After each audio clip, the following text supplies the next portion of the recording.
Rompiendo Esquemas. Una vez más en esta cita semanal con ustedes, nuestro respetado televidente de Canal 5 Fe TV. En el día de hoy vamos a tocar un tema que nos ha dejado también esta pandemia y es un lugar, un sitio, una accesibilidad, una habilidad que debemos tener.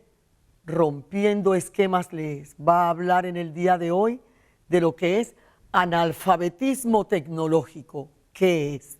Para eso hemos invitado a la doctora Bárbara Barrios.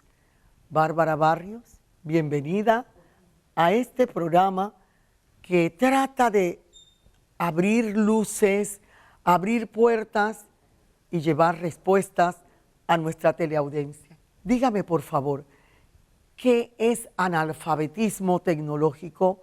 Hábleme un poco de su historia en medio de la tecnología. ¿Qué hace usted? Buenas tardes. Antes que nada, gracias por la invitación y por permitirme compartir con los televidentes un tema que nos afecta en nuestro diario vivir. Soy egresada de la Universidad Santa María la Antigua en licenciatura en informática, pero mi doctorado es en educación con mención en andragogía. Y el tema que escogí para mi tesis fue precisamente el analfabetismo tecnológico, porque me llamaba la atención ver cómo afectaba en el día a día a la sociedad. Entonces, dígame, ¿afectaba a la sociedad? ¿Eso fue antes de la pandemia o después? Fue antes de la pandemia, fue aproximadamente 3 años antes de la pandemia. Usted me preguntó hace un momento qué es el analfabetismo tecnológico. Antiguamente siempre se decía que una persona es analfabeta cuando no sabe ni leer ni escribir, pero si hacemos una revisión nos vamos a dar cuenta que hay muchas clases de analfabetismo. Por ejemplo, tenemos los analfabetas funcionales, que aunque saben leer y escribir, no pueden comprender lo que leen para poder desenvolverse exitosamente. Se dice que una persona es analfabeta tecnológica no solamente porque no sepa utilizar el computador o el celular o la tablet, sino porque no puede aplicar la tecnología en su vida cotidiana. ¿Y eso qué va a provocar? Que poco a poco vaya quedando excluido de la sociedad. Bueno, estamos viendo que nos cerca ese analfabetismo tecnológico. ¿Qué tecnologías abarcan este no conocer, no saber y por qué nosotros somos analfabetas tecnológicos? Cuéntenos. Aquí hay un punto bien importante que tenemos que tomar en cuenta. Las computadoras aparecieron en el siglo pasado, en el siglo XX. Para el tiempo de su aparición ya había personas que habían terminado sus estudios, por lo que no tuvieron la oportunidad de aprender a utilizarlas. Y como les dije hace un momento, fueron quedando excluidos. ¿Cuál es la diferencia que vemos? Que muchas veces por temor, al ser inmigrantes tecnológicos, es decir, que nacimos antes que se empezaran a utilizar las tecnologías, nos da miedo tratar de aprender. En cambio, los jóvenes que sí nacieron utilizando celulares, viendo las computadoras, pierden ese temor y se atreven a mucho más. ¿Qué debemos hacer para perder el miedo? Porque verdaderamente si no conoces algo, inclusive el celular, ¿para qué nos sirve el celular? ¿Solamente para chatear, para ver alguna noticia, para escuchar alguna música? No, tiene una vastedad de situaciones que puedes resolver con el celular. ¿Qué clases de analfabetas tecnológicos? ¿Depende solamente de la edad o es más? Por lo menos en mi experiencia profesional, yo me he encontrado con personas de todas las edades que son analfabetas tecnológicos. Por ejemplo, he tenido estudiantes de escuelas públicas que cuando llegan a la universidad, por A o B razón, nunca habían utilizado la computadora y son personas jóvenes. Y he conocido adultos mayores y adultos que han ido perdiendo ese miedo a aprender porque han visto que les sirve en su desarrollo profesional, en su vida personal, así que no hay una edad.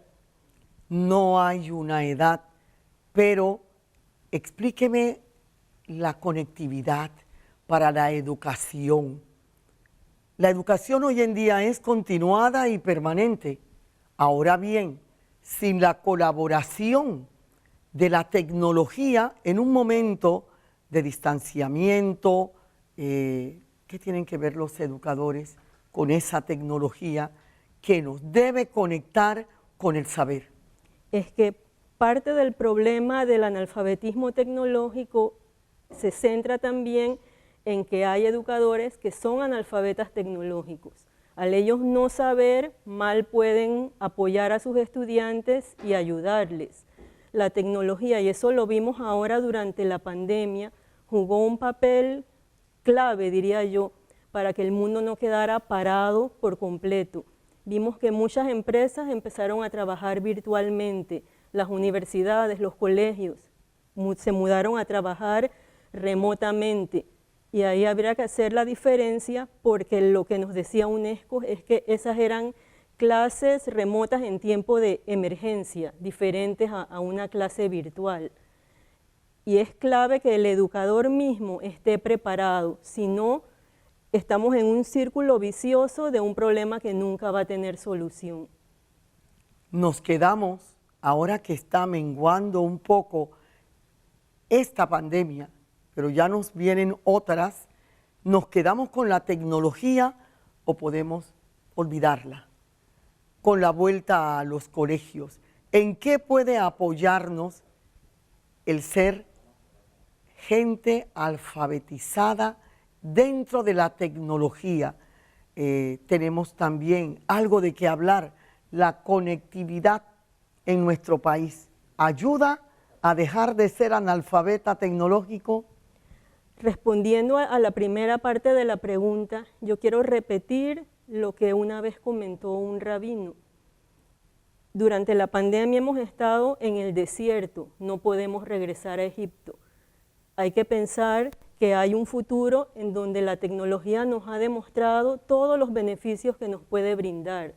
Por lo que nos toca hacer es adaptarnos y seguir empleando un modelo híbrido. El gran problema que hay aquí en Panamá, además de la brecha digital, es la conectividad. Porque como vimos durante la pandemia, ¿de qué sirve que me digan que tengo internet gratis o que me estén donando una tablet, un celular, una computadora, si el lugar en donde yo vivo no tiene electricidad? O si para poder tener acceso a la señal de internet tengo que salir de mi casa y subir una loma o subir un árbol o irme a la parada para poder trabajar por medio del internet. La brecha digital, ¿qué es? Explíquenos, por favor. Es la diferencia que existe en el acceso a la tecnología. Lo vemos mucho entre los países del tercer mundo y los del primer mundo, en la facilidad que hay para desde casa tener acceso a internet para poder desarrollar mis labores cotidianas, ya sea para trabajar remotamente o para clases de manera virtual. Bueno, nos quedamos con la brecha digital, nos quedamos con la analfabetización. Tenemos gente que todavía no sabe leer y escribir. ¿Cómo podemos conjuntar? ¿Se puede por medio de la tecnología ayudarnos a aprender a leer y a escribir? Esa vastedad del mundo tecnológico que tantas respuestas da en otros países, ¿qué podemos rescatar de bueno de un tiempo de sindemia? Lo que se puede rescatar de bueno es se demostró la capacidad que tiene la tecnología para permitirnos llegar a sitios remotos sin tener que movernos de donde estamos. Lo vimos con la gran concurrencia a webinars, a capacitaciones, en donde tuvimos facilitadores que quizás de otra manera nunca hubiésemos podido interactuar con ellos.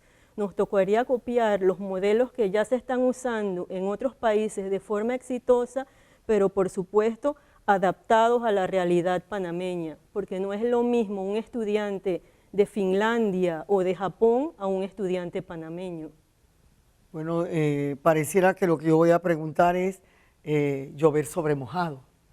¿Cómo es el estudiante panameño según su geografía, según el edificio donde estudia, según la metodología, la tecnología que debemos aprender, en qué ayuda como si fuera una clase, en un salón de una universidad, de una escuela rancho? ¿Son esas posibilidades reales? Estamos caminando hacia una realidad, no hacia una nueva normalidad. No va a existir, lo hemos dicho y se puede explicar. Cuéntenos, ¿quién nos enseña tecnología? A no tener temor, a que si te dan un aparato tengas la conexión para que puedas aprender. Por favor, hábleme de todos nuestros sueños para todos nuestros niños. No están en Finlandia, pero tienen derechos. Lo primero que deberíamos considerar es que el estudiante no es una vasija en donde yo voy a ir depositando todo el conocimiento que yo digo, porque la idea de la educación es que el estudiante sea capaz de resolver problemas en la vida real por medio de la información que yo estoy intercambiando. Es algo de dos vías. Tenemos que tomar en cuenta también, como mencioné, que la realidad de Panamá no es igual a la de Finlandia o a la de Japón. Nosotros cometemos el gran error de tratar que nuestros estudiantes aprendan de manera memorística, cuando la idea debería ser que ellos puedan analizar situaciones, exponer sus puntos de vista, poder discutir qué me conviene, qué no me conviene, y sobre todo hay que empezar por los educadores, preparándolos a ellos en herramientas tecnológicas que puedan utilizar para hacer las clases más dinámicas, para captar el interés del estudiante, pensando siempre que donde más el estudiante va a aprender es haciendo, no solamente leyendo o memorizando. Bueno, usted es educadora y yo le pregunto, ¿están todos de acuerdo en aprender? Porque todos los días estamos viendo que surgen novedades al respecto y que esa es nuestra ganancia en un tiempo en que nos sometió a la crisis. No hay motivación si no tenemos una necesidad. Entonces caminamos a ver qué tareas, qué quehaceres pueden ayudarnos a resolver los problemas que tenemos. Tienen todos los colegios, tienen todas las escuelas la capacidad de que, por favor, ustedes nos ayuden a dejar de ser analfabetas tecnológicos. Nos vemos, haremos una pausa en este momento y continuamos preguntándole a la doctora Bárbara cómo salimos de este problema.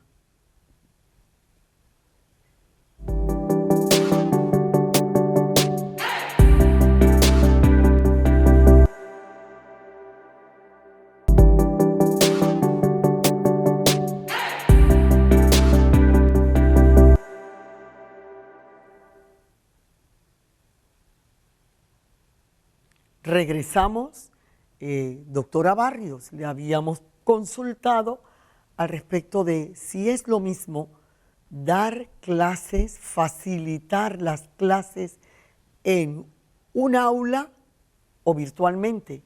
¿Qué recursos podemos utilizar los facilitadores que nos apoyen a llevar conocimiento a través de la virtualidad? Puedo hacer como si tuviera una tiza o tuviera un lápiz. ¿Qué recursos podemos tener para salir de este problema de la clase a distancia, virtualmente, o recurrir nuevamente a las aulas? Cuénteme. Es muy diferente dar clase de manera virtual que de manera presencial. Podría decir que dar clase de manera virtual consume mucho más tiempo de preparación, porque los métodos que hay que emplear son diferentes, las herramientas que se utilizan también son diferentes. No es lo mismo pararme enfrente de un salón a dictar la clase, en donde de alguna manera yo puedo irme dando cuenta si los estudiantes están captando lo que yo estoy explicando, que tener que trabajar remotamente sin poder ver a los estudiantes cara a cara. Primero, tengo que considerar factores como la fatiga por Zoom, que se descubrió durante la pandemia. ¿Qué es eso de fatiga por Zoom? Cuando yo estoy demasiado tiempo frente a la computadora, sea en reuniones o en una clase, yo no puedo ver a la persona directamente a los ojos, no puedo ver exactamente los gestos que están haciendo. Incluso hay una leve demora entre el tiempo que yo estoy hablando y las demás personas me están escuchando, por lo que necesito mucha más concentración y al final se termina muy cansado. Entonces hay que tomar en cuenta que las clases no pueden tener la misma duración que si fuera una clase presencial. También tenemos que tomar en cuenta que está demostrado que después de media hora ya la persona para de prestar atención, entonces hay que diseñar actividades para mantener la atención de esos estudiantes, ya sea con pausas activas, utilizando algunas de las herramientas tecnológicas que pueden agilizar la clase. Y yo le quiero preguntar, ¿solamente la computadora es la base de aprender conocimientos a través de la virtualidad? ¿O hay otros equipos que debemos aprender también a tratar?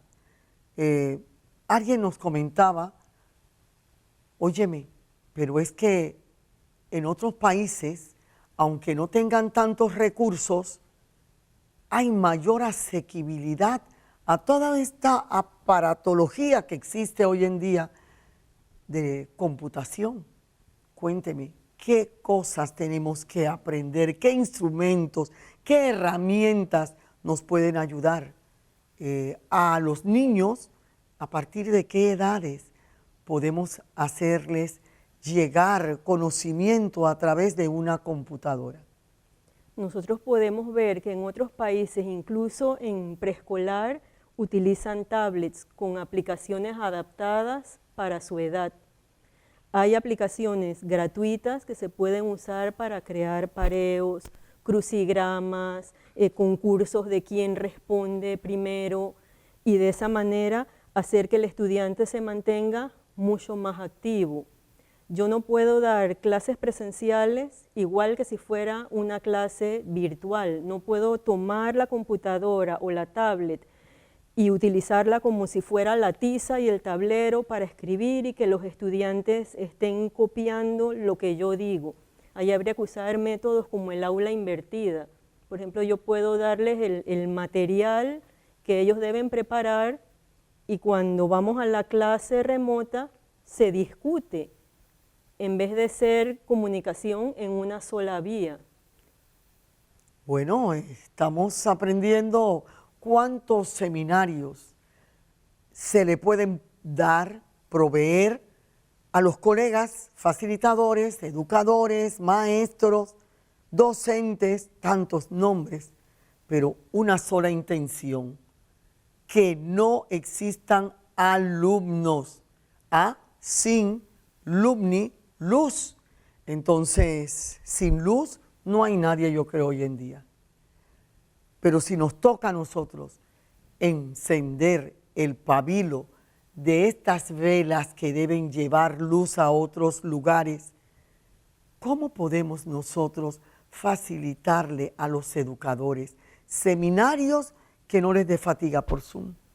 Actividades que no los haga sentirse incómodos, cansados, frustrados, porque a veces, decía una educadora muy querida por nosotros, no hay mucha inteligencia para aprender, que decía una persona que no había tenido acceso a la educación, pero que quería aprender. Y la hicieron sentir una persona tan frustrada que decía que ella no tenía suficiente vela para aprender. ¿Usted cree que podemos facilitar de alguna manera a nuestros colegas cursos, seminarios que con facilidad puedan ayudar? ¿En qué forma?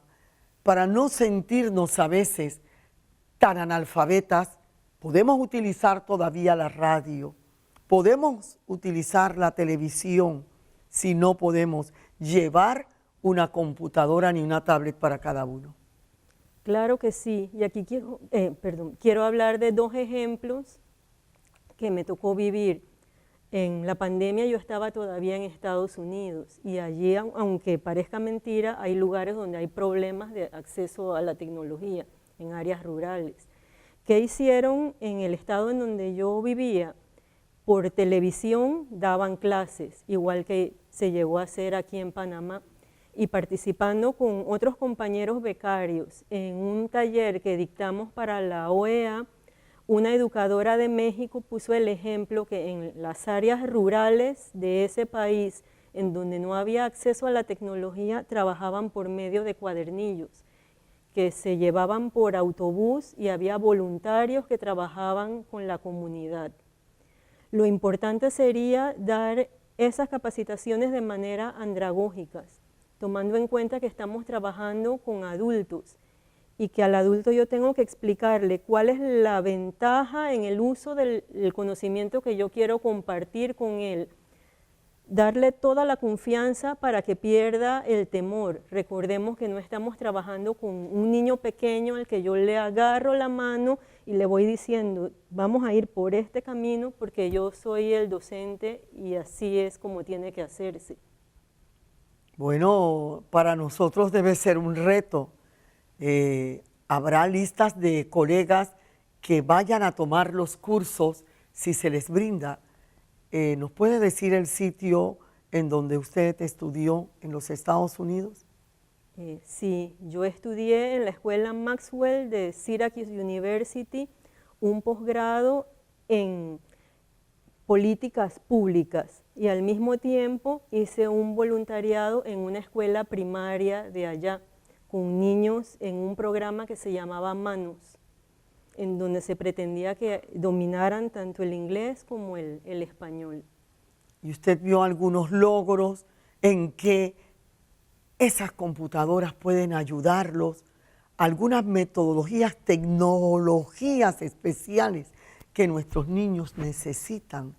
Vamos a tener que realizar una campaña para que todos tratemos de contagiar el conocimiento de lo virtual como herramienta para erradicar ese analfabetismo, pero a veces estamos tan cansados, este tiempo psicológicamente, anímicamente agota. Es como una fatiga, no por Zoom, sino por pandemia, por una, por la otra, porque ya lo que tenemos es una sindemia.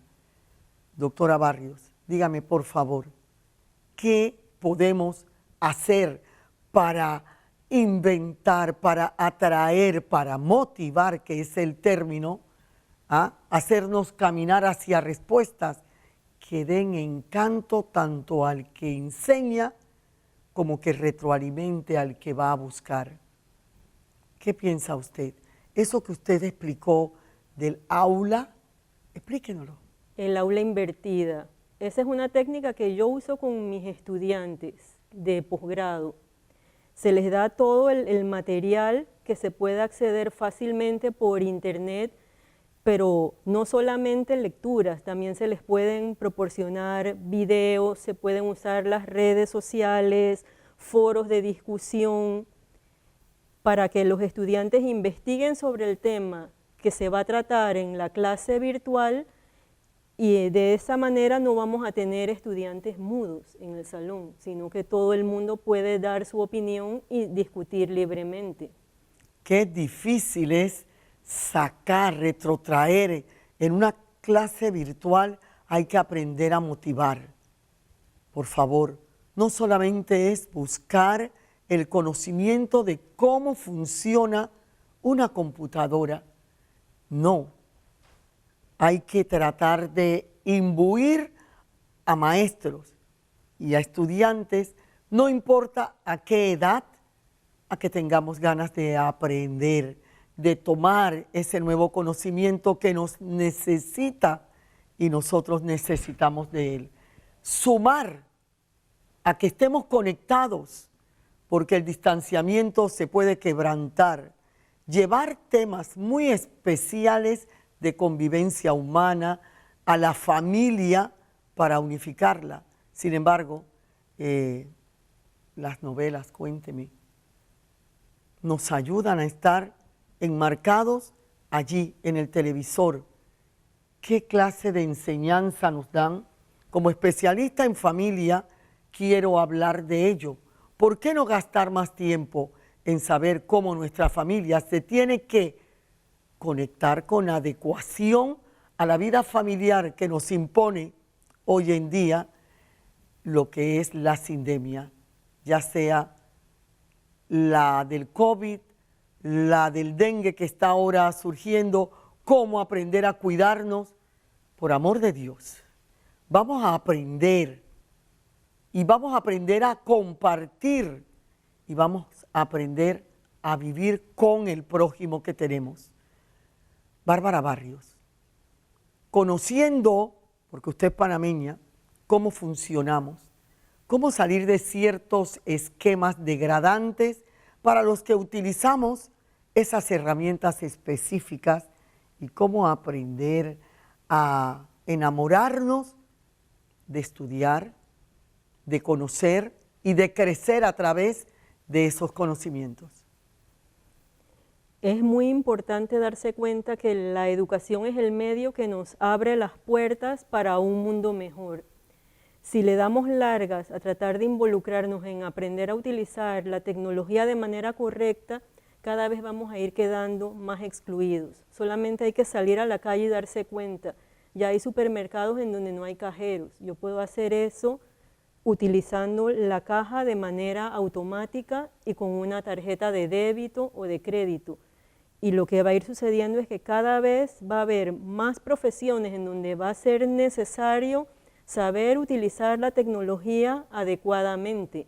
Entonces, eso debería ser el primer punto para convencernos que hay que cambiar y que debemos adaptarnos y no que queremos quedarnos excluidos y completamente atrás en la sociedad, cada vez con menos oportunidades. Participamos de un congreso y los estudiantes se preguntaban ¿para qué sirve el TikTok en la empresa? Vamos a hacer una pausa y regresamos mirando esta cantidad de herramientas que nos hacen reír o a veces nos hacen disgustar, pero que son parte de la tecnología. ¿Los estudiantes necesitan de ellas? Regresamos.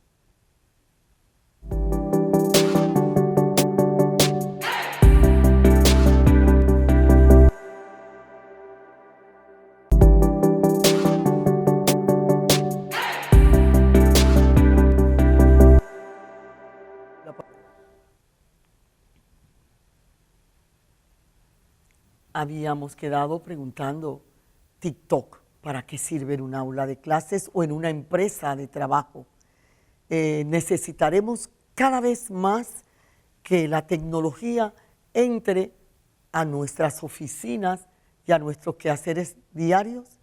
Doctora Barrios, le toca contestar.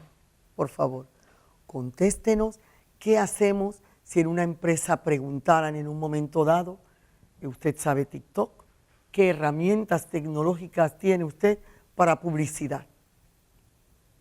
Es que si nos damos cuenta, las redes sociales pueden utilizarse no solamente para publicidad de una empresa, también para el aprendizaje. Durante la pandemia eran una forma en que los estudiantes podían mantenerse en comunicación con el docente.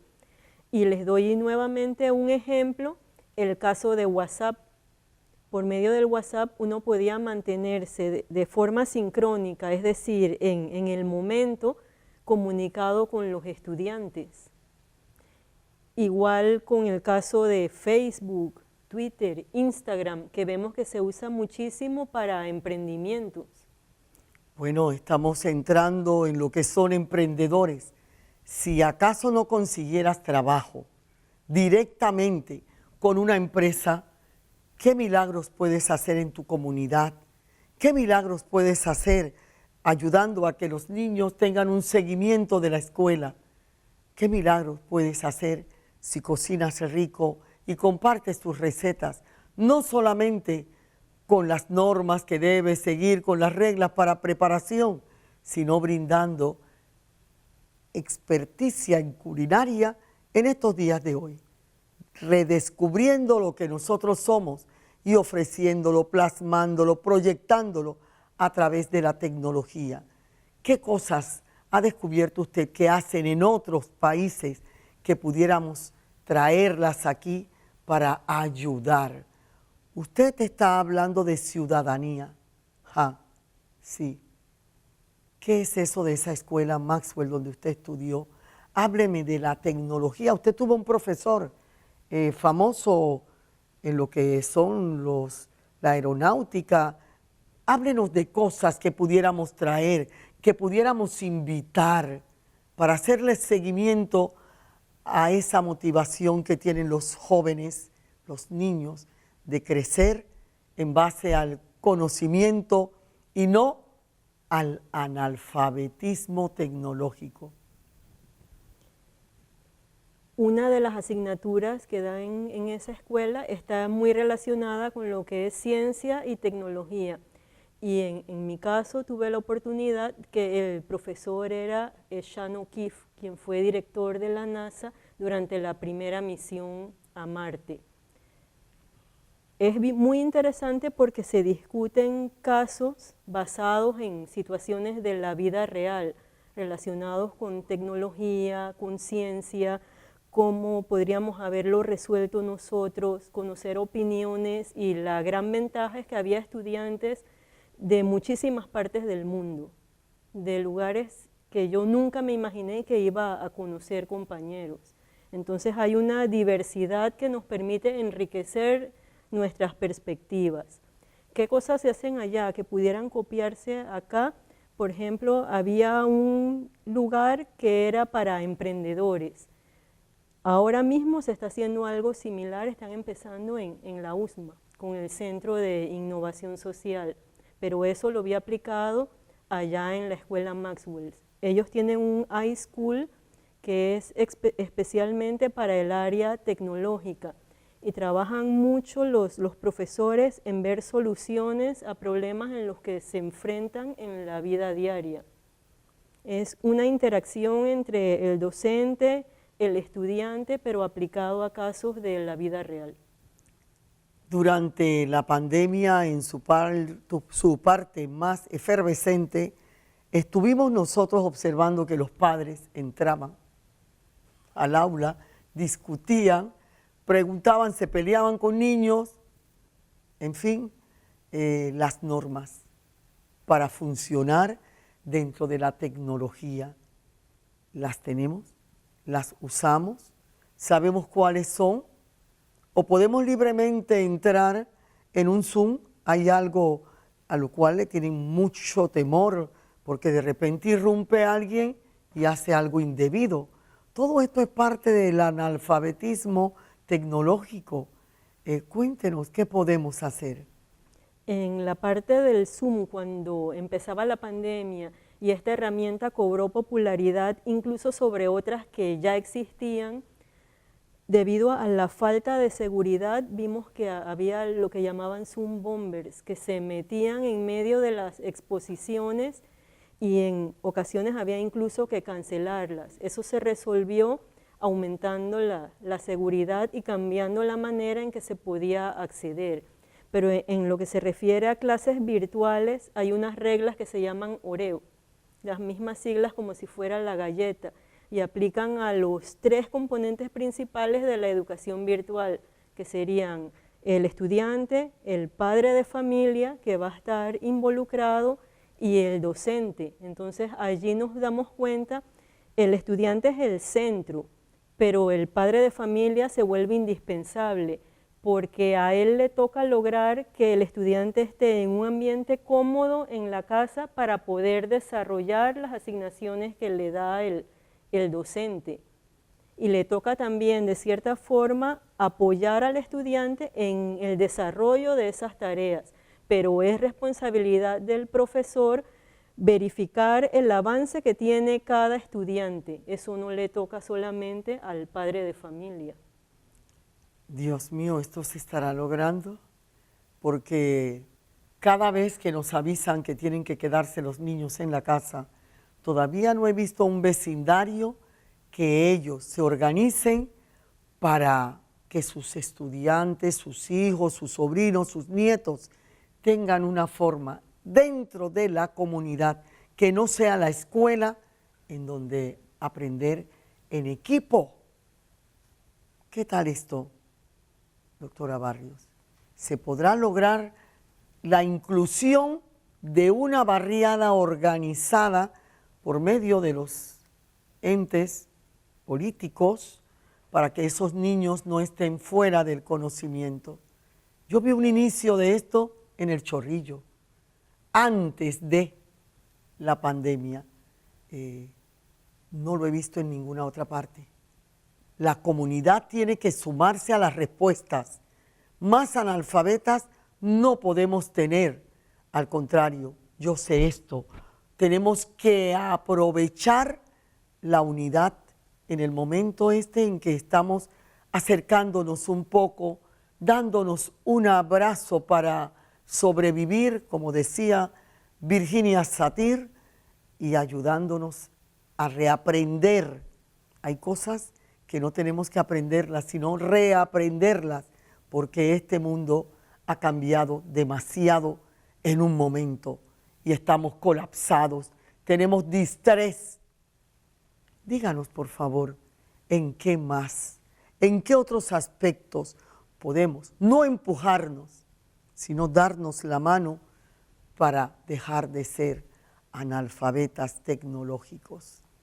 Hay carreras que empezaron en universidades. Antes de todo esto, hace muchos años, la gente aprendía computación. ¿Qué pasó? Que han ido desapareciendo.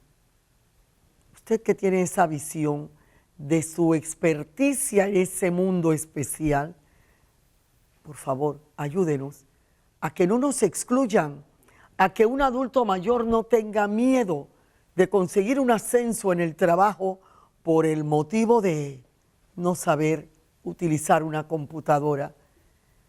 ¿Cómo terminar de quitarnos ese terrible miedo? Es más que nada un problema de inequidad al que nos enfrentamos, porque no es lo mismo estar en una escuela privada que tienen acceso a tecnología, a las últimas herramientas, que estar en una escuela pública en donde se roban las computadoras, a veces no hay docentes o hay fallos eléctricos. Entonces esas serían las primeras situaciones que tendrían que tratar de resolverse. Y el aprendizaje debería ser colaborativo, en donde cada quien apoye compartiendo con los demás su conocimiento de una manera horizontal, porque siempre nosotros vamos a tener algo que aprender de los demás. Como usted bien dijo al inicio del programa, terminamos de aprender cuando morimos. Bueno, tenemos un reto. Seguir siendo analfabetas ya no es opción, es una necesidad, es un acercamiento, es un decirle a nuestras neuronas, ustedes pueden ayudarme a seguir. Doctora Barrios, hágame el favor de decirnos cuál es su puesto de trabajo, porque hay muchas formas de acceder al conocimiento. Dentro de su puesto de trabajo, ¿se ofrecen becas? ¿Cómo funciona? Explíqueme. Actualmente soy directora de Relaciones Internacionales y Convenios en la Universidad Católica Santa María la Antigua. Desde esta posición no se ofrecen becas, pero sí nos llega información cuando las embajadas de diferentes países abren esa posibilidad. y se comparte con las diferentes facultades, las diferentes direcciones. Pero desde mi experiencia como alguien que ha ido a estudiar fuera gracias a una beca, yo les recomendaría tanto a estudiantes universitarios como a profesionales que traten de buscar esa oportunidad, porque estudiar fuera les cambia por completo la perspectiva de su vida, de cómo se pueden resolver diferentes problemas que enfrentamos no solamente en Panamá, sino en Latinoamérica y en el mundo. Y de esos lugares a donde uno viaja se pueden incluso traer soluciones que podrían ayudar a paliar algunas de las situaciones a las que nos enfrentamos. La invito que a través del programa Rompiendo Esquemas, desde FETV, Canal 5, usted tiene un evento, invite a que el público llegue y dígales que no importa la edad, todos debemos ser gente alfabetizada en aquello que nos acerque. El 18 de octubre a las 10 de la mañana en el aula magna de la USMA vamos a tener un evento en donde van a compartir con nosotros representantes de diferentes embajadas para hablar sobre las becas y oportunidades de estudio que son ofrecidos por esos países. Gracias por la invitación. ¿Puede volver a decir la fecha? Claro que sí, 18 de octubre a las 10 de la mañana en el aula magna de la USMA. Entonces, los esperamos. Por favor, estos programas son para congregarnos alrededor de las soluciones de nuestras vidas. ¿Qué ofrecen las embajadas de qué países? De Estados Unidos, Reino Unido, México, Colombia, Brasil y Portugal. Ya saben, Rompiendo Esquemas ha sido un canal para que llegue esta invitación y también una invitación a perder el miedo. Recuerden, tenemos que alfabetizarnos. Dios mío, si se traba el término, ¿cómo no se trabará la computadora? Gracias por estar con nosotros los viernes a las 12 del día y los días sábados a las 10 de la mañana, Rompiendo Esquemas. No tengan miedo.